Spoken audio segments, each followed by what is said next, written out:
So I have been posed the question of how is it to be farming carry in the new patch of 7.33? How has the map changed your decisions? What about all of these new camps that we see at the top as well as the bottom? And how does this influence our farming patterns? So first and foremost, the abundance of camps makes it much more difficult for you to shut people down by taking their farm. So I've placed a lower value on invasive maneuvers. Like if we invade their triangle and take it from them, they'll just go somewhere else. That's like a big part of this patch where unless you're actually killing heroes, you're not really doing much by invading areas. So I've heard a lot of pro players talk about how difficult it is to invade the triangle on both sides and how it feels kind of pointless. So the first note I'd like to tell you guys as a carry is invasive heroes, not that great. Now, on the other hand, the type of heroes that have done the best in 7.33b so far is the heroes that can flash farm the jungle pretty early, like level 4-ish, level 5-ish. So Medusa, Alk,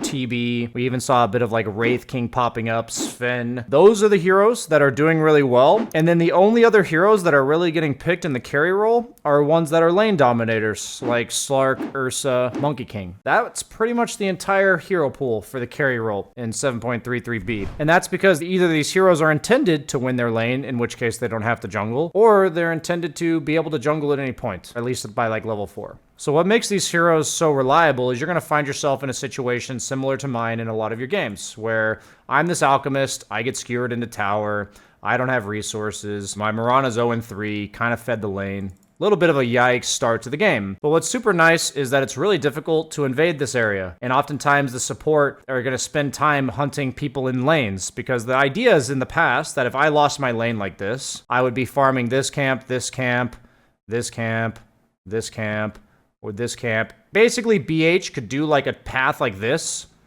and he would find me. No questions asked, he would find me. But now, I theoretically could just be back here. He could walk all the way over here to find me, and I'm over here.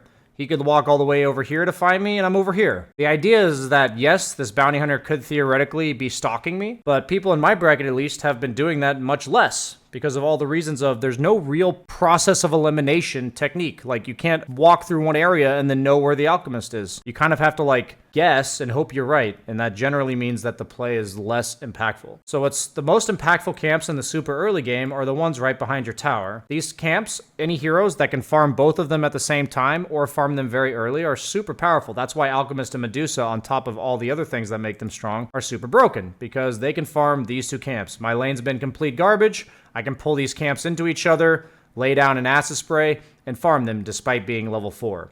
And this is something that is super important to be able to do on carries if you want to reliably get off to not getting crippled in the laning phase. So the offlaners that are causing this are ones that like to rush Vanguard. If you're playing in my bracket, you'll see this every freaking game. This guy has a Vanguard, so he boots the Monkey King out of lane. This guy is going Vanguard, so I get booted out of lane. So the only heroes that can lane right now are ones that can kill the guy with a Vanguard. Monkey King usually can, but it looks like he struggled to win his lane. But Slark and Ursa, these are heroes that if they hit you 20 times, you will die. But heroes like Alchemist, they can't really do anything to a Vanguard. So when I see this Vanguard come out, or just a situation where I don't feel like I can lane anymore, these camps are super important. So a lot of Dota is about balancing efficiency and balancing map pressure. So in the past, it was always the same mindset at this stage in the game. And what I mean by that is early on, we're trying to ramp up. As a carry, we can't create any meaningful pressure in the game between 5 and 10 minutes, unless we had an insanely good start. So the majority of our 5 to 10 minute moves are about prioritizing our own efficiency. So what's so nice about this patch for carries is being able to prioritize our own efficiency over aggression is that now we have these super safe camps down here that pretty much nobody wants to mess with for the most part. And it's an important side note that these 3 camps right here give you mana regen, and these 3 camps give you health regen just by being in this area. It's 4 health regen and 1.5 mana regen. I do minorly consider that in my items as well as the heroes that I'm picking, because it definitely makes a big difference. Certain heroes have significant mana problems and certain heroes have significant health problems. So the biggest thing about these heroes that are good is they're not only able to jungle early, but they can fight back. So notice how once I go back to base, I stack this medium camp and basically work my way back to lane. In previous patches, you'd kind of consider doing the small camp, doing the big camp, rotating back to lane.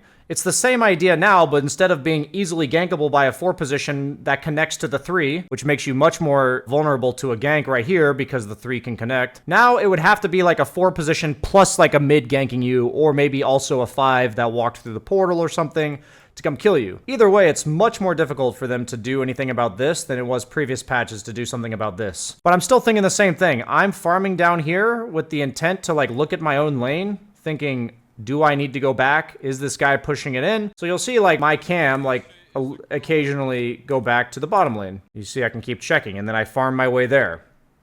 Usually I try to stack these camps like I would have stacked these camps, but Magnus had gone mid, so I see that as a great opportunity to walk back to lane. I actually do stack this one camp with acid spray. Walk back to lane real quick because the mag was gone. I see him coming back. Kill a few creeps, but before he comes back, I leave. And these two camps, like rotating between these two camps in the lane, is the best farming pattern right now. This is like the absolute dream. It's even better at nighttime because all the heroes have 30 move speed. So being able to walk back and forth between these camps is really nice. So notice how, like, in this case, I'm willing to lane when I have my ult. When I don't have my ult, I wasn't willing to lane. So I'm going to have my ult. I'm going to go back to lane. Push out the wave real quick. Very similar concept to before. You just, like, have an ability that makes you hard to gank or powerful, and then you walk up, farm 2 creep waves with it.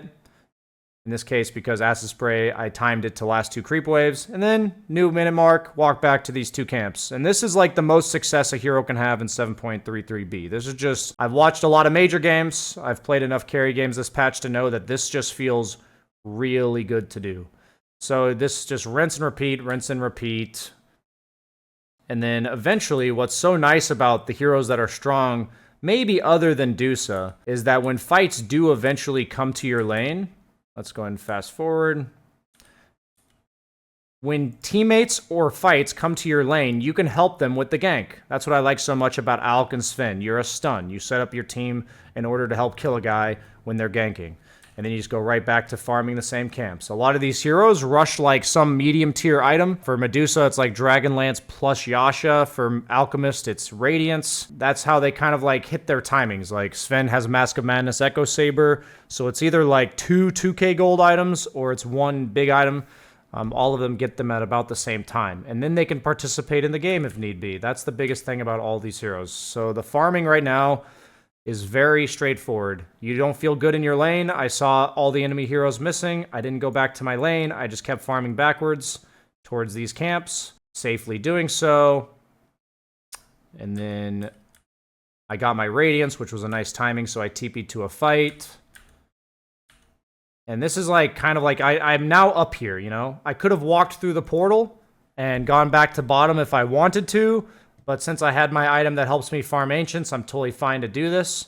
If I didn't have my item that helps me farm Ancients, I would have TP'd to this fight and just walked right straight back through the portal and resumed what I was doing. So that's just completely based on what hero you're playing. If I didn't have my Radiance yet, that's what I would have done. And this is kind of like the rinse and repeat for the early game. This is what farming looks like on a carry. And what I love about the map right now is that heroes that are global are really powerful. So like, a lot of the times I'm gauging whether or not I need to be able to be really strong in the individual fights, or I simply need to be at the fights.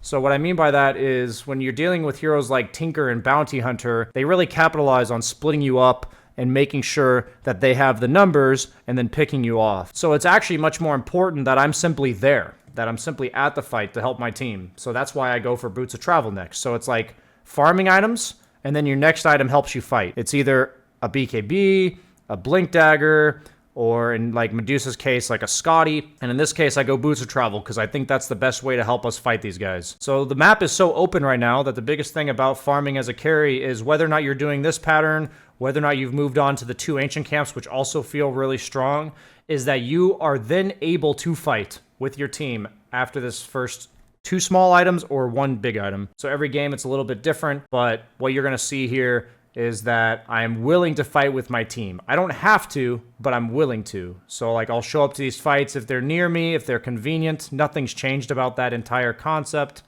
from the previous patches. And once you're done fighting, it's like you just farm backwards. It's the same concept as before. But now, instead of like having to TP out because we farmed backwards, we can actually have this option to run forwards through these side camps. So all I want you guys to think of the side camps is that in the previous patches, when you used to like start in the opponent jungle, or used to start like right here, you now have the option if you're only looking to farm, because we just want to fight, I'm looking to get my BKB next. You can just use these camps as like an efficient thing to do. So that's what I'm going to do now, is I want to fight, and that's what these camps are for. They're just a little bit efficient. I spend the minute farming forward, and then I spend the next minute farming backwards, just like I did in the previous patches.